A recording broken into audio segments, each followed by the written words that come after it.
15 Days Practice for IELTS Listening. Brought to you by Knowledge Island by Bilal.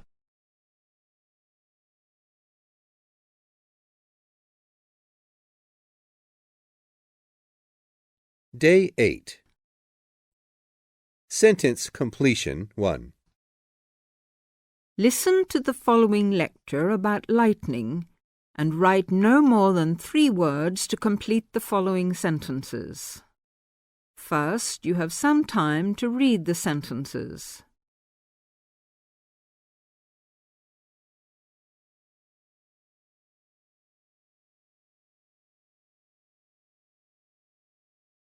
Now here is the lecture about lightning. In earliest times, men considered lightning to be one of the great mysteries of nature. Some ancient people believed that lightning and thunder were the weapons of God. In reality, lightning is a flow of electricity formed high above the earth. A single flash of lightning 1.6 kilometers long has enough electricity to light 1 million light bulbs. The American scientist and statesman Benjamin Franklin was the first to show the connection between electricity and lightning in 1752. In the same year, he also built the first lightning rod. This device protects buildings from damage by lightning.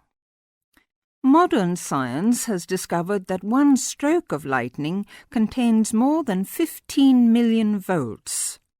A spark between a cloud and the earth may be as long as 13 kilometers and travels at a speed of 30 million meters per second. Scientists estimate that there are about 2,000 million flashes of lightning per year. Lightning hits the Empire State Building in New York City 30 to 48 times a year. In the United States alone, it kills an average of 1 person every day. The safest place to be in case of an electrical storm is in a closed car. Outside, one should go to low ground and not under trees. Also, one should stay out of water and away from metal fences. Inside a house, people should avoid opening doorways and windows and not touch wires or metal things. With lightning, it is better to be safe than sorry. Sentence Completion 2. Listen to the following lecture carefully and complete the sentences with no more than 3 words. First, you have some time to read the questions.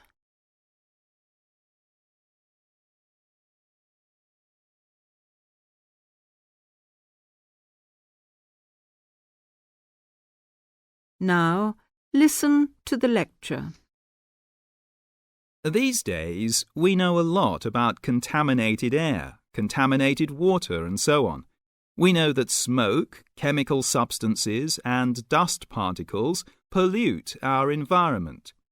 We're not so familiar with the concept of pollution from noise, and especially with its psychological effects. Generally, the physical effects are not surprising. Partial or complete deafness can result from excessive noises, airports, some factories, even some discos. But did you know that it's possible to kill a person with the right or wrong noise? Psychologists now believe that noise has a considerable effect on people's attitudes and behavior. Experiments have proved that in noisy situations, even temporary ones, people behave more irritably and less cooperatively. In more permanent noisy situations, many people cannot work hard, and they suffer from severe anxiety and instability, as well as other psychological problems. However, psychologists distinguish between sound and noise. Sound is measured physically in decibels. Noise cannot be measured in the same way because it refers to the psychological effect of sound, and its level of intensity depends on the situation. Thus, for passengers at an airport who expect to hear aeroplanes taking off and landing, there may be a lot of sound, but not much noise. That is, they're not bothered by the noise. By contrast, if you're at a concert and two people behind you are whispering, you feel they're talking noisily, even if there is not much sound. You notice the noise because it affects you psychologically. Both sound and noise can have negative effects. But what is important is if the person has control over the sound. People walking down the street with stereo earphones listening to music that they enjoy are receiving a lot of decibels of sound, but they're probably happy hearing sounds which they control. On the other hand, people in the street without stereo earphones must tolerate a lot of noise which they have no control over. It is noise pollution that we need to control in order to help people live more happily.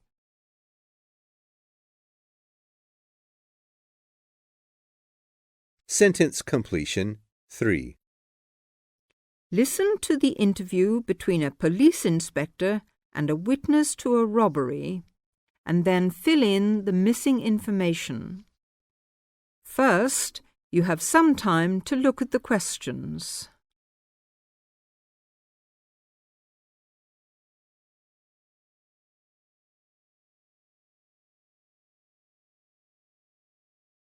Now, listen to the interview. Now, Mr. Wilson, we'd like to ask you a few questions about the robbery you witnessed the Tuesday before last, the 15th of September. Oh, but I had an interview with one of your officers the day after. Yes, sir, I'm aware of that, but there are still one or two little details we'd like to get absolutely clear, so if you don't mind. Oh, not at all. I'm glad to help. What would you like to know? Well, sir, first of all, we'd like to know the registration number of the Ford Fiesta. The number you gave us on the 16th was YEA 610J. Are you absolutely sure that was the correct registration? Gosh, I can't remember the exact registration now. I mean, it was 10 days ago. Yes, I do remember thinking, that's easy, it almost looks like year. And I'm sure the last letter was J for Jimmy. That's my name, you know. But the numbers, well, I've no idea now, really.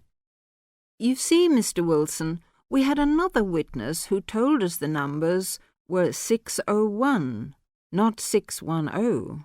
Oh, dear. All I can say is I gave you the numbers that I thought I saw at the time. OK, Mr. Wilson. Can you go over the events as you remember them? I was on my way home from the chemist's. It was about 25 to 6. I just bought some cough mixture for my little boy and... How can you be sure about the time? Well, I'd just been to the chemist's, as I say, and I remember saying to the girl, "Well, I suppose you must be glad the day's over." And she said, "Oh, no, not today. We do normally shut at 5:30, but it's our late night tonight, unfortunately. We don't shut till 7:45, so another 2¼ hours to go." So it was 5:35? Yes, and just as I was going to cross the road, I saw 2 men run out of the pub opposite, jump into the red Ford Fiesta and drive off at top speed. There was a driver already in the car waiting for them, of course, so there were 3 of them altogether.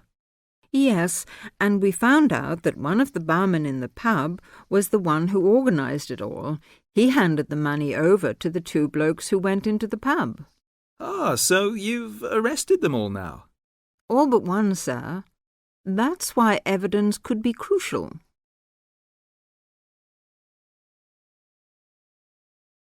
Sentence completion 4. Listen to the following talk about man and apes, and then complete the sentences with no more than 3 words. First, you have some time to look at the questions.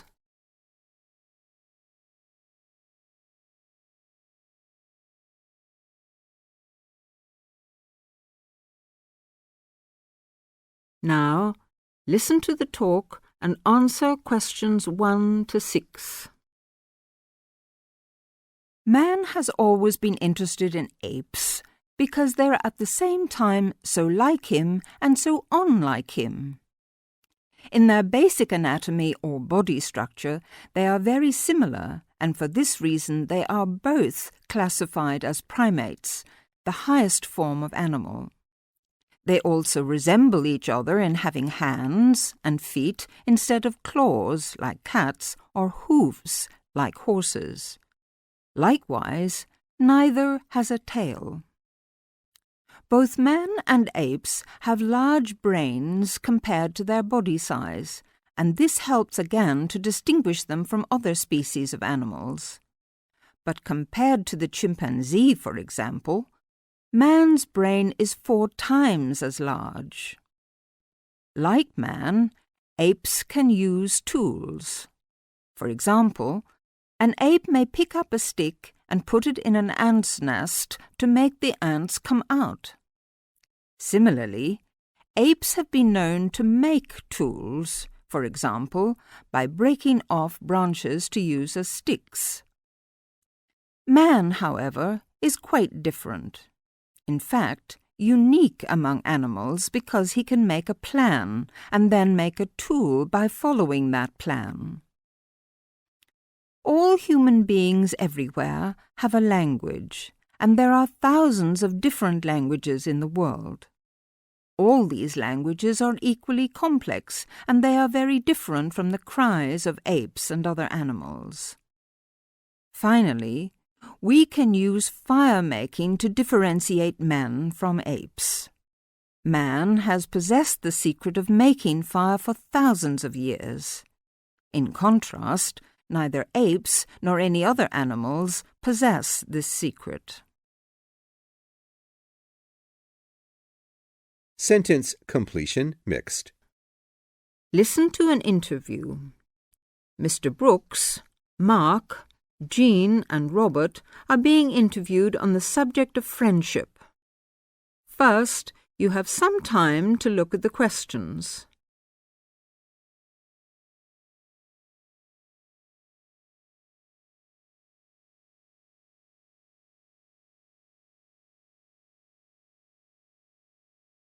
Now, listen to the interview and answer questions 1 to 10.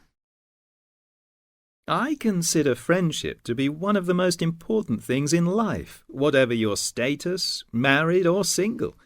I see too many lonely people around.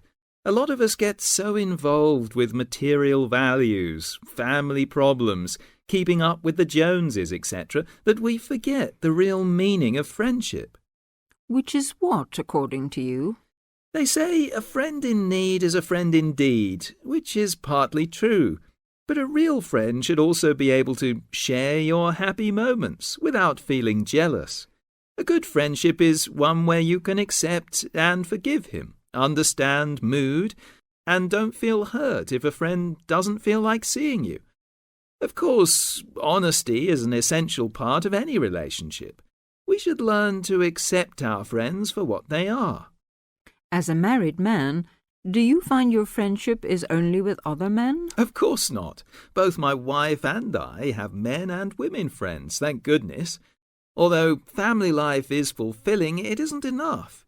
Both my wife and I get tremendous satisfaction from our friends, married or single, male and female. And we both have our separate friends too. We'd get bored with each other if we had the same friends. You must have a full life. We certainly do. And as I say, our friendship gives us a lot of pleasure.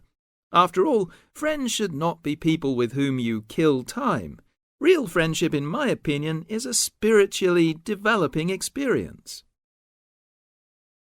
I've never had a lot of friends. I've never regarded them as particularly important. Perhaps that's because I come from a big family, 2 brothers and 3 sisters, and lots of cousins. And that's what's really important in my family. If you really need help, you get it from your family, don't you? Well, at least that's what I've always found. What about you, Jean? To me, friendship Having friends, people I know I can really count on. To me, that's the most important thing in life. It's more important even than love. If you love someone, you can always fall out of love again, and that can lead to a lot of hurt feelings, bitterness and so on, but a good friend is a friend for life. And what exactly do you mean by a friend? Well, I've already said, someone you know you can count on. I suppose what I really mean is, let's see, how am I going to put this? It's someone who will help you if you need help, who will listen to you when you talk about your problems, someone you can trust. What do you mean by a friend, Robert? Who likes the same things that you do? Who you can argue with and not lose your temper, even if you don't always agree about things. I mean, someone who you don't have to talk to all the time, but can be silent with, perhaps. That's important, too. You can just sit together and not say very much sometimes. Just relax. I don't like people who talk all the time.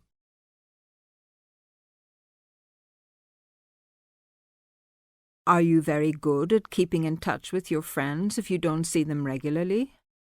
No, not always. I've lived in lots of places, and, to be honest, once I move away, I often do drift out of touch with my friends. And I'm not a very good letter writer either. Never have been. But I know that if I saw those friends again, if I ever moved back to the same place, or for some other reasons we got back into close contact again, I'm sure the friendship would be just as strong as it was before. Several of my friends have moved away, got married, things like that. One of my friends has had a baby recently, and I'll admit, I don't see or hear from her as much as I used to. She lives in another neighbourhood, and when I phone her, she always seems busy. But that's an exception. I write a lot of letters to my friends, and get a lot of letters from them. I have a friend I went to school with, and 10 years ago she emigrated to Canada. But she still writes to me every month, and I write to her just as often.